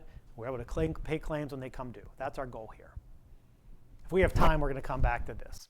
Let's talk about some protections for board members. You know, there's a lot of chances where you can be liable. There's a lot of things we can do wrong and mess up. What are the protections that are available for us? The first one is the business judgment rule. Basically, at a high level, the business judgment rule says a court is not going to inquire into the wisdom of your decision making as a board member as long as the decision was absent any self-interest, fraud, bad faith, abuse of discretion. Did you comply with your fiduciary duties? Essentially, the court's saying you could make a bad business decision. We're not going to hold you liable for a bad business decision unless those things are in place, okay? We can't predict what's going to happen in the future, right? So you're not going to be liable for a bad business decision, but you have to make a decision. If it's something you keep kicking down the road and passing from one meeting to another meeting to another meeting, you're not going to have this protection. You may have other protections. You're just not going to have this one. This came up a few years ago, about 2009, in a case called Shirella up in Michigan, where you had an agent on behalf of several policyholders trying to compel or force a dividend, saying that as a company, we had a significant amount of surplus sit here, and that should be returned to the policyholders. It's one thing I hate about our industry is we call that money surplus. It's like connotes that we have piles of cash just sitting in the corner. I don't know why we don't change that. There's a better way to say this. I don't know what it is, but let's not call it surplus. Okay? There was a case where they tried to compel it, and the board just kind of ignored it, the request. All right? They didn't do anything about it. It led to a lawsuit. They lost on procedural grounds. Okay? But if it would have went on, they would not have had the business judgment rules of protection because they didn't make a decision on it, okay? So a lot of organizations now, you'll see at their last meeting of the year, talk about this, okay? Does it make sense to return a dividend or return a premium to the policyholders because of our past year? Or what were the reasons why we didn't do it? Well, we're implementing a new technology, a new system upgrade. It's going to cost money. We can't predict what our cat losses are going to be. Whatever the reason is, then you've made a business decision. And it brings the business judgment rule into play, okay? Things to think about. Indemnification. You're entitled to under statute. If you're named in a lawsuit for being a director, and you're named in a lawsuit purely because of your role as a director, and you're not liable, your organization has to indemnify you, okay?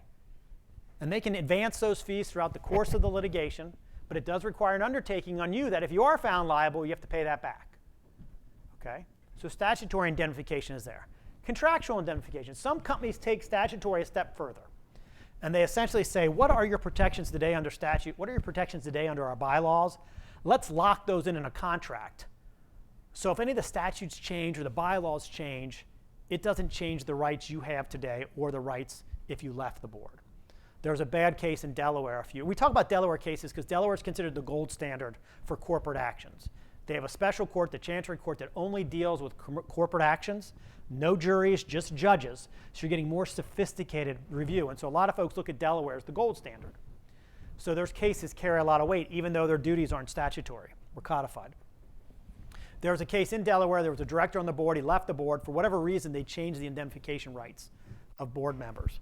A lawsuit took place. He sought indemnification protection, was denied it, sued the organization at the court. The court said, well, no, it's what the bylaws are at the time the action's filed, not when you were on the board. And that's when governance geeks like myself are like turned on our head and we're like, that makes no sense. And that decision comes out and my phone starts ringing off the hook saying, what can I do to protect my board members? They're going to feel like they're swimming naked out there after they leave our service for fear that they're going to not have coverage. That's when these started coming into vogue for about 3 or 4 years before it was fixed, that particular case. And it was meant at the end to lock in whatever protections you have today. They're not required. It's just one of those things to take, what do you have in place today, and lock it in. So if you talk to other board members, see other organizations that say they have contracts with their board members, that's why, okay? Primarily because of this case. Directors and officers insurance, you can have D&O insurance. In fact, if you're a board member or you're considering being a board member and you would call someone like me and say, hey, I've been asked to sit on the board. What should my concerns be? My very first question is find out what the D&O policy is. Find out, make sure they have one. Find out you know what the limits are. And D&O can be tricky. There's side A, there's side B, there's side C. Okay? Make sure you're protected, because all those other protections are great. But you need to have money to pay the lawyers to educate the judges on those. And if you're going into insolvency or liquidation, there's no money to do those. What are you going to do, right? And the D&O insurance will help. That'll kick in first so you're not spending surplus too. So good thing to consider. This is your last protection. I think it's arguably one of the best protections you have as a board member. It's not talked about a lot, but it's one of the best protections you have. It's called the right of reliance, and it's under statute. It essentially says that as a board member, you're allowed to rely on certain categories of individuals when making a decision, and if you rely on these individuals, you are protected. The first one, officers, employees, to matters which you believe they are reliable and competent. Okay? How do you determine reliability and competency of your management team? You're asking questions. When they bring something to you, you're asking questions. That's also the value of having expertise on your board, because you know the right questions to ask. Okay? That's what's that critical. So if you believe, and this is one of those areas in your minutes where I think it's okay to have a little more detail to show the board engaged in conversation or engaged in questioning of the management team related to these certain issues. Okay? Because that's going to help bring this protection back in play, or in play. Okay? The next group, legal counsel, public accountants, or other professionals, is matters within their professional competency. If I was legal counsel to your organization, I was outside counsel, and you were dealing with a merger, an acquisition, a regulatory matter, or whatever, something within my world, governance that I deal with, and I gave you legal advice, and you acted upon my legal advice to make a decision, you're protected. Okay? If I gave you bad legal advice, you're still protected. I have serious issues for giving you bad legal advice, right? But you're protected because it's within my professional competency. If I came in and gave you accounting advice, you can listen to me, say that's interesting, but you're not protected if you make the decision solely based on what I say because it's not within my professional competency. I might say, I've seen companies, mutuals do X, Y, and Z. You can take it under advisement, consider it, but you don't have that protection because it's not my professional competency. The last one, committees. As to matters within their designated authority that the director reasonably believes merits confidence. Did you ever wonder why you have committee charters? Those documents that describe the authority a committee has and all that? How many in the room have committee charters first? Okay. This is why. Okay? Because that's a tool, a vehicle for delegating authority from the full board to a committee. That way, it's committees within their designated authority. So if you're not on the audit committee, and that audit committee is doing due diligence or making recommendations back to the full board, you can rely on all that background work they did to bring that recommendation, and you're protected. Not only can you, you should for proper efficiency of committees. Okay? So it's extremely important for all board members not only to know if you're on that committee, what you're responsible for, what's written in your charter, but it's almost just as important if you're not on that committee to know what they're responsible for, because then you know what you can rely on those folks for. It's also the reason why I encourage every organization on an annual basis to look at your committee charters. Did you do something? Maybe throughout the year you delegated something to a particular committee to look at something. You know, instead of forming a new one, you said, hey, governance committee, look at this issue and report back to the board and let us know a recommendation. Is that something that was under their charter already? If not, we want to add it to bring this protection in play. Okay? And those things happen all the time. We do things throughout the course of the year, and it gets delegated to a committee, but it's not formally done. So you can delegate to a committee in 3 ways. 1, by your charter. 2, it could be in your bylaws. If it's a standing committee, you might have just done it that way. 3, you can do as an enabling resolution as part of a meeting. Okay? So you want to think about those issues too. But these are all very, very good protections. Yeah? Byron. I would double it up. I would have the charter to go in more detail. But a lot of folks go to the bylaws and they stop. Okay? Now, the one nuance of this to pay attention to, it's you can only do this if the committee is made of all board members. Okay? If that committee has a non-board member on it, it's okay to have committees without board members. You just don't have this protection because those individuals that aren't board members don't have fiduciary duties to the organization. What allows this protection to work is that fiduciary duty piece. That everyone on the committee has that fiduciary duty, okay? So it has to be committees of the board. That becomes a big issue with nonprofits. A lot of times in these protections work for nonprofits too. But a lot of times in nonprofits, you'll see large committees or number of committees that involve board members and non-board members. That protection wouldn't work in that situation. But if it's a committee that's only comprised of board members, then you have the protection, okay? And it's a great protection to have. Any questions or comments on that? All right, we have about a half an hour. All right, so we're going to crank through some of this stuff.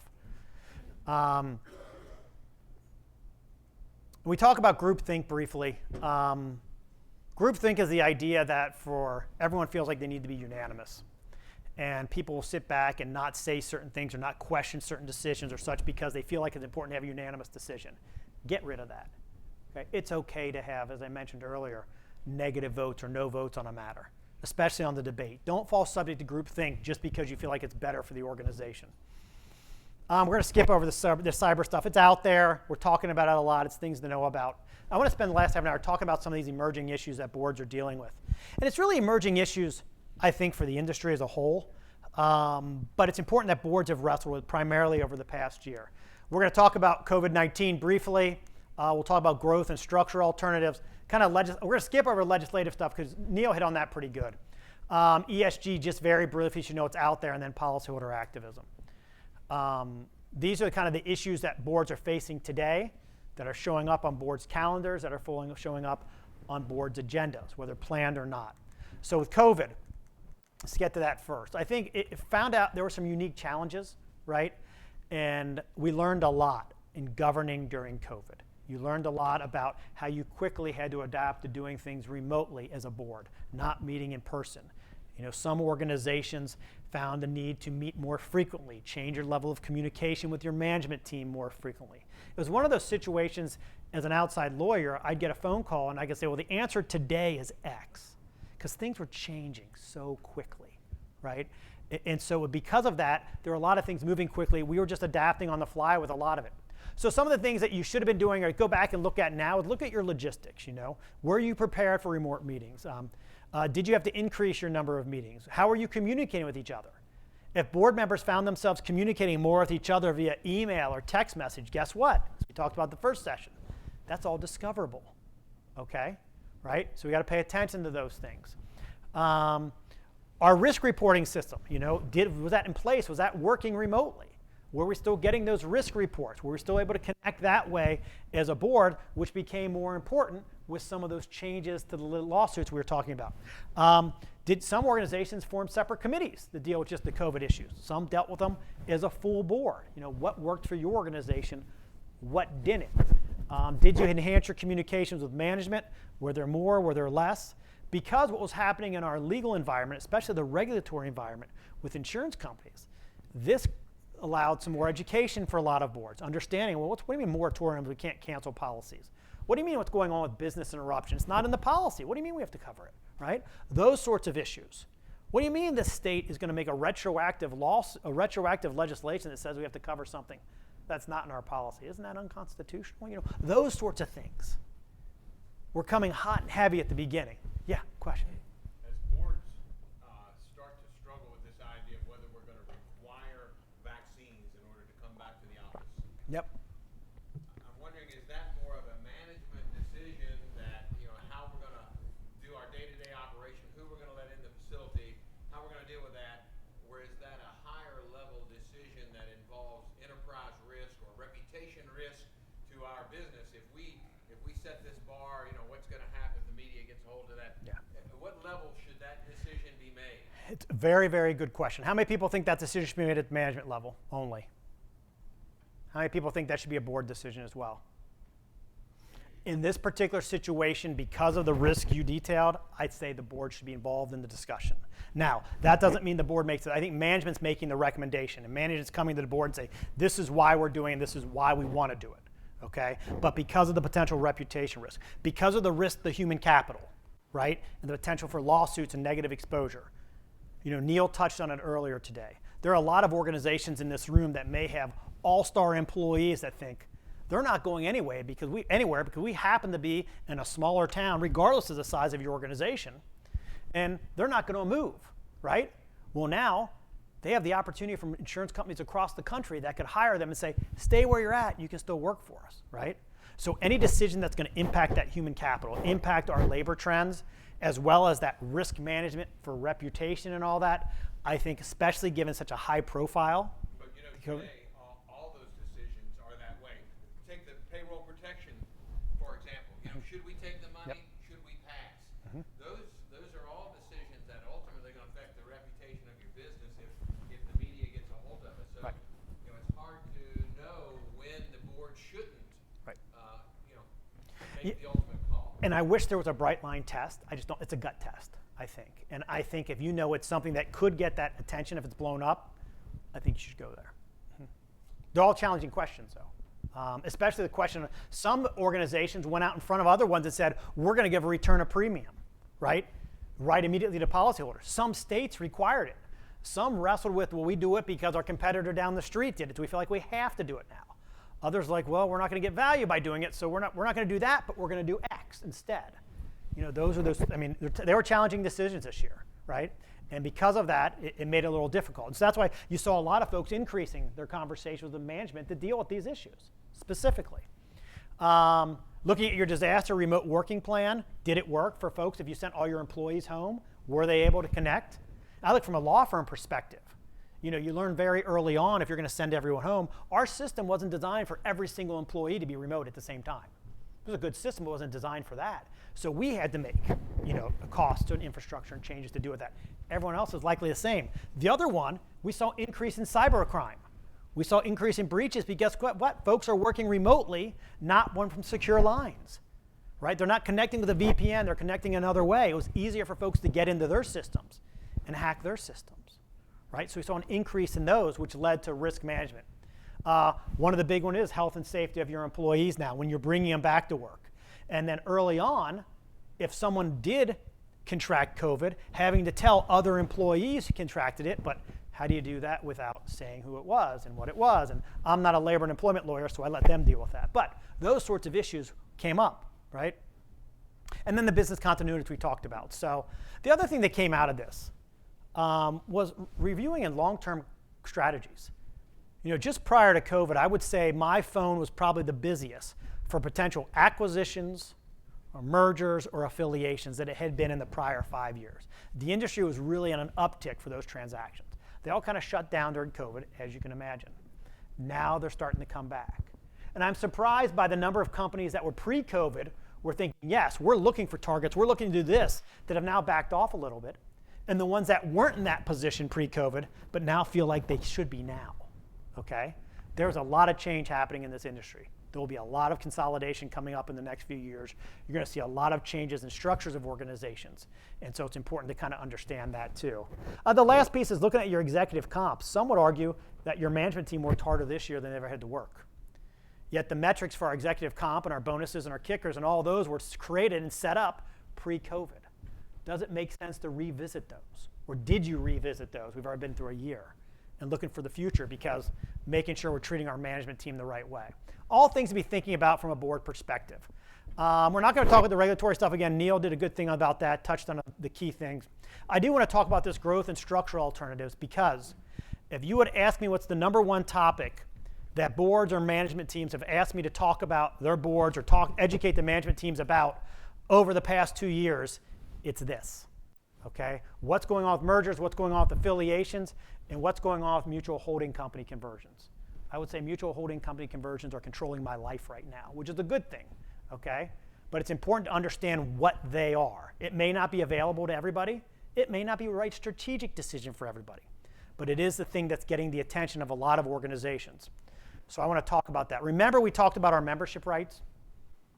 Members have contractual rights as well as membership or governance rights. With a mutual holding company conversion, a lot of people say, well, that's just a demutualization. It's not a demutualization at all. You become a stock company, but it's not a demutualization. You're not taking rights away from anyone. What happens is you're just separating the contractual and the membership rights. Okay? Today, your policyholders have membership rights and contractual rights to the mutual insurance company, right? And you might have subsidiaries downstream too. Okay? That's what they have. Those subsidiaries, if it's a downstream writing company, that's a stock subsidiary. So you have a policyholder in that company, they don't have membership rights because they're not a member of the mutual. They may get a letterhead that still says XYC Mutual Insurance Group, right? Because it's part of the family of companies and it says mutual. But they don't have membership rights if they're a policyholder of that subsidiary company, because it's a stock company, okay? So understand, this is how we look today for most organizations.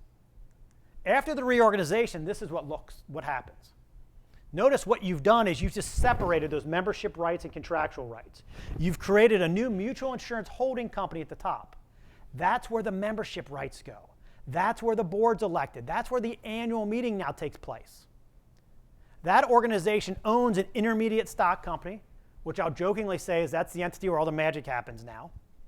And then the converted stock insurance company, that really should make clear it should be converted mutual. That's where the mutual is now. That's the writing company. It becomes a stock company, all right? But it's not a demutualization because the mutuality still controls. Mutuality sits at the top, okay? Now, you'll notice out of that intermediate stock company, there's a couple things you can do now because it sits above the writing company as opposed to sitting below. Because it sits above, you're above the insurance regulations. So if you have deployable capital, right, you can dividend that up to the intermediate stock company and they can do whatever they want to do with it. They could go out and invest in InsurTech or invest in ancillary businesses, things that you may be capped or limited on how much you can invest in, right, if it's an investment out of the mutual. You could actually go public traded. You can sell stock. You could still be a mutual, but have that downstream, that entity that sits above the writing company, go publicly traded. You can only sell up to 49% of the stock. And most organizations that go through this reorganization are not doing it to become publicly traded, but there's that flexibility. AM Best likes this structure because one of the knocks on mutuals is you have no way to raise capital if you need it. Well, sure, there's a surplus note, but there's no other way. This would allow you to do that. Okay? You could also, in this model, I mentioned earlier, in passing, if two mutuals wanted to merge together, well, one of them has to go out of existence. That's how a merger works. One merges out of existence. Under this model, I'm just going to bounce over here to make it simple, you can merge a mutual directly in here at this level. And when they merge in, you're separating their membership rights and contractual rights. They become a stock company, and they're just going to sit here. Its legal existence doesn't go away. You keep the brand recognition. So everything that you could do with an affiliation, you could still do here. But you also have a structure and get the money out of that company. You can still do affiliations here too. Okay? What's getting everyone's attention about this model is flexibility. Okay? And I'm seeing organizations of all sizes consider this. Okay? It may not be right for everybody. You clearly don't want to engage in this type of reorganization unless truly it fits your strategy, what you're trying to do. But it's important to understand it because there's so much of it happening in the industry. Like I said, I probably did 7 of these in the last 3-4 years, okay? And their transaction start to finish takes about a year, maybe a little longer, depending on what nuances to it. So, yeah, question? The #1 reason to do that, to sell stock in the stock company to raise capital? No, I would say not. I would say not at all. Nope. There are a number of companies that historically used to think that's the only reason why you do it. Most companies today are doing it not to raise stock at all, but for the flexibility, because they want to have alternative investments and don't want to be restricted by the insurance. They want to be able to merge with other mutuals and keep that brand recognition. Okay. They want to be able to extend mutuality rights. So in this example, you notice I have the subsidiary piece again. Remember when I first talked about if you have a subsidiary, they're really just a policyholder of a stock company. They don't get mutuality rights. You can extend in this model mutuality rights to any policyholder of any downstream subsidiary. So now, if you have 3, 4, 5, 1 downstream stock subsidiaries, now you can give membership rights to those. You can freely move policyholders amongst your entities year by year based on risk changes, and they're going to be a member the whole time. It's not 1 year they'll be a member, the next year they're not a member, which can create confusion. Some may not, and some of our members might not care, right? That's the one debate all the time. I love the mutual way of doing business. I see the value in it. But how many of our policyholders really cherish that? How many see us just themselves as a consumer of a good? And how many really see themselves as valuing the membership? Well, that's something to think about. So we can give a laundry list of the companies. So one of the very first ones that did this, kind of this new charge in this about 5 years ago, was Mutual of Enumclaw out in Washington. Eric Nelson's company, they had a downstream subsidiary called Enumclaw Property and Casualty, stock subsidiary. 60% of their growth group-wide was out of that new company. He's like, Mutual is in our name. Everything they get says Mutual, but 60% of our new policyholders aren't members of the Mutual, and that just didn't feel right to him. So they embarked upon this model so they could extend mutuality rights downstream. So in the past 5 years, when there's been an uptick in these, only one company did it for the sole purpose of going public right away, and that was Nodak Mutual, North Dakota Farmers Mutual out of North Dakota. That's what Jim Alexander's group wanted to do. I had the pleasure of talking to his board about how their lives were going to change after they became directors of a publicly traded company as opposed to directors of a mutual. But that's the only one. Is that an option to raise capital? Absolutely. But today's mutual, the life companies, this was a structure that was originally created just for the life companies in the early 2000s, late 90s. They did it for the sole reason of going out and raising capital. And so that became folks' concern, right? And that's the only reason why they're doing it. It's not the only reason. Could you do it? Absolutely, right? It's not required. It's not a requirement that you go out and sell stock under this model, but you can. Any other questions or questions? I mean, this is a pretty meaty subject, and we could have a 2-hour session just on this. I just don't understand when you keep talking about the advantages of mutuality and why you want these downstream people to be mutuals. Why? What is the advantage of mutuality? I don't get that. Well, I think for a lot of companies, they say we're a mutual, and we're here because we believe in that concept of mutuality. And if we have a downstream stock subsidiary, they're buying something, they're not a mutual. They're not a member of the mutual. There are policyholder activism issues. Okay, we've seen an increase in policyholder activism. And when I say that, I'm not talking about someone who's been a member 10, 20, 30 years that's just showing up at the annual meeting. I'm talking about someone who buys a policy of insurance today to try to force a structural change 3 months from now, right? This model would increase the number of votes that's participating at the company level too. So if someone's trying to force a change, it might make it harder for them to force a structural change if there's more votes in play too. But I think that comes down to everybody's unique preferences. There are some organizations that say, yeah, we're a mutual, but maybe they don't believe in the mutuality piece, or they don't see the true benefits of it, okay?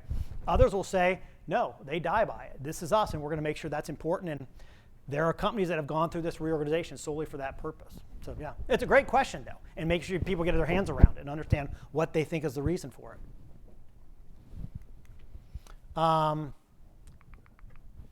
Again, there's more information in these slides about this. The big thing about it is flexibility, frankly. This is why companies are looking at it. You can diversify you can invest in other things, not be limited by the investment restrictions as you get into new things like InsurTech and other things. And I saw something today, which was the first company I know of. There is a company in Michigan, and I just draw a blank on their name. It's a stock company.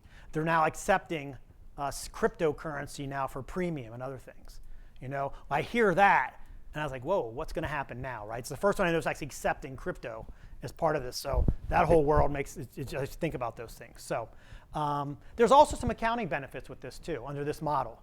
Let's say you're going through a systems upgrade, okay, right? And you're spending a significant amount of money on Guidewire or whatever, pick your system. I just picked that one because I know I hear it all the time. If that sits currently under stat accounting, you're depreciating or amortizing that over 5 years, okay? You could actually dividend that asset up to that intermediate stock company and then just have a service fee back, and you could depreciate over 10 years, closer to its useful life.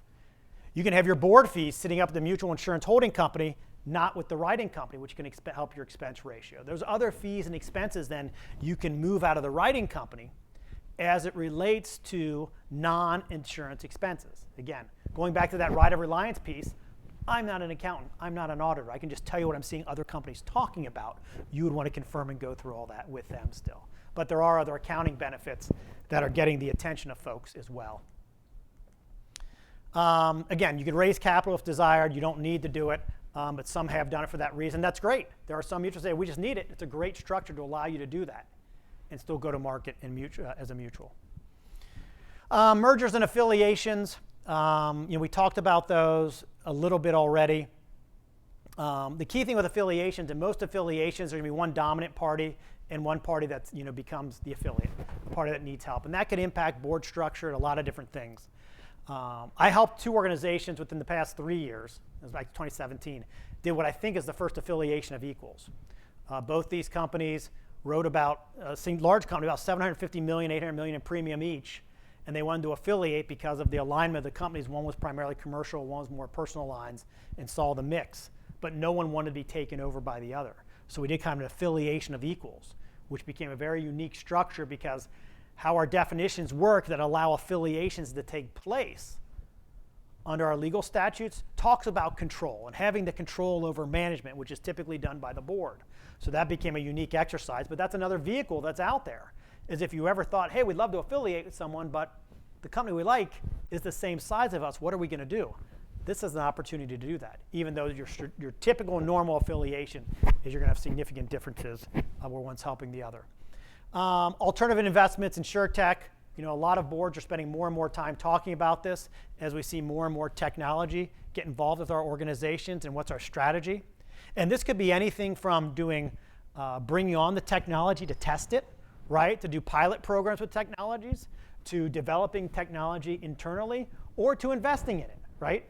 As an insurtech investor, right? So those are things boards are wrestling with these days, and how do we do it?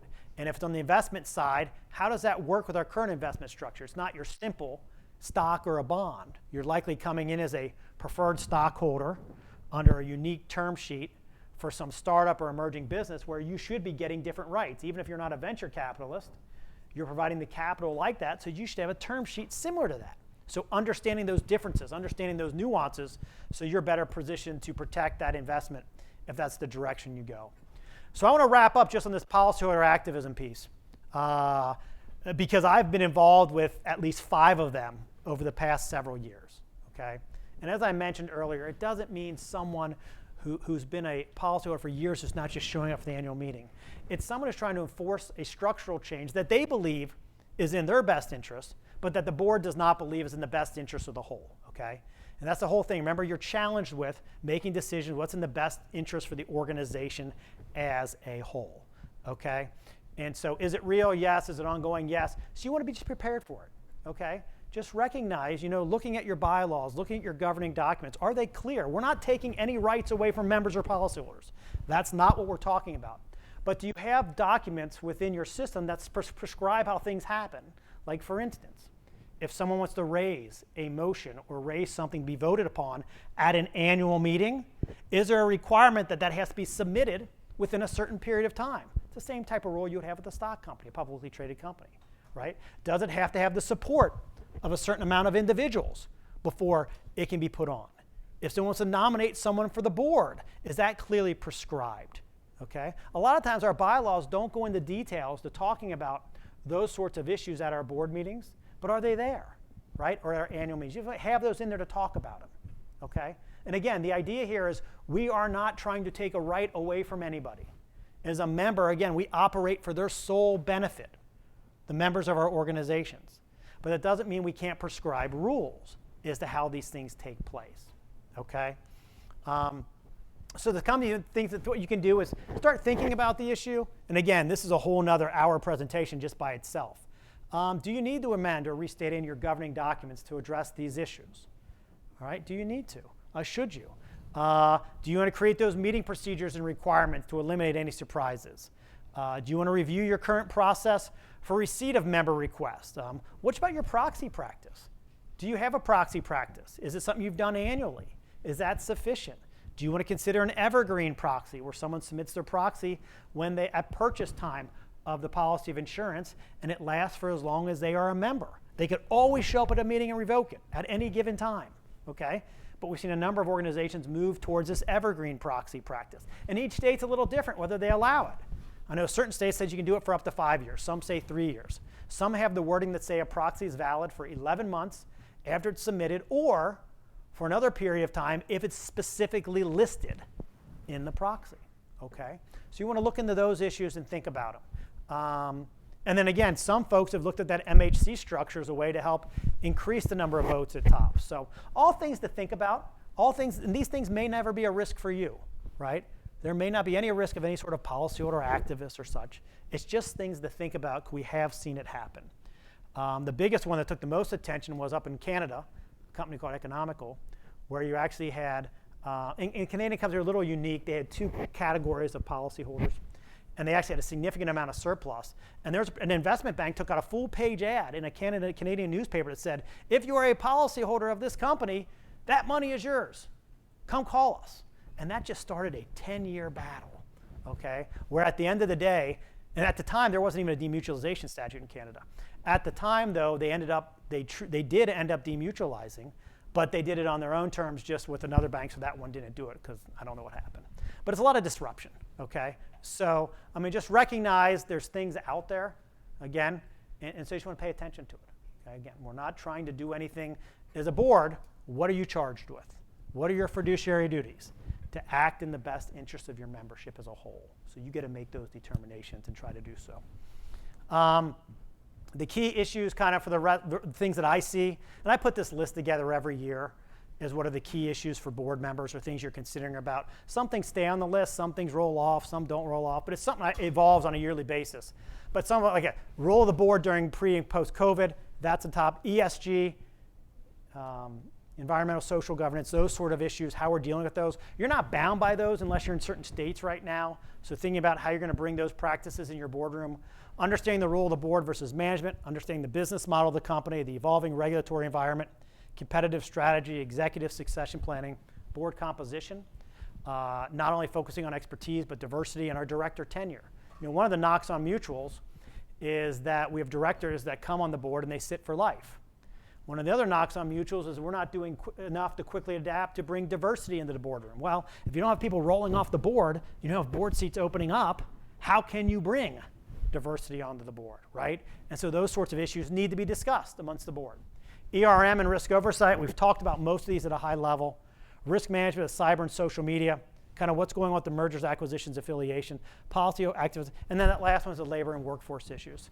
To your point, you know, the things we're dealing with, vaccinations, not vaccinations, recognizing the risks to our employees and the more available our employees are to have folks' attention. So there's 2 things I usually end with. The first one, I put a picture of my little guy up there, when he was 5 years old. He's not 5 anymore. Classic kid, one day I said, dude, you gotta go upstairs and clean your room, it's a mess, right? So he goes upstairs, he walks in his room, he immediately walks out and yells downstairs, Dad, we've got a problem. I'm like, what's the matter? He's like, my room is not big enough for my mess. And I thought to myself, this kid's a genius because this is governance right here, people. I mean, if we take care of our governance issues, if we monitor our governance practices, this isn't rocket science, a lot of it, okay? It's when we don't tend to the issues. It's when we don't pay attention to them. It's when we let them get out of control, then all of a sudden we're looking at something like, whoa, this is a lot bigger issue than it needed to be, okay? And that's been another issue of mutual. Since we haven't had those outside pressure, we haven't had stockholders or ratings calls or investors that we've had to worry about, we didn't have those outside pressures to pay attention to some of these governance issues.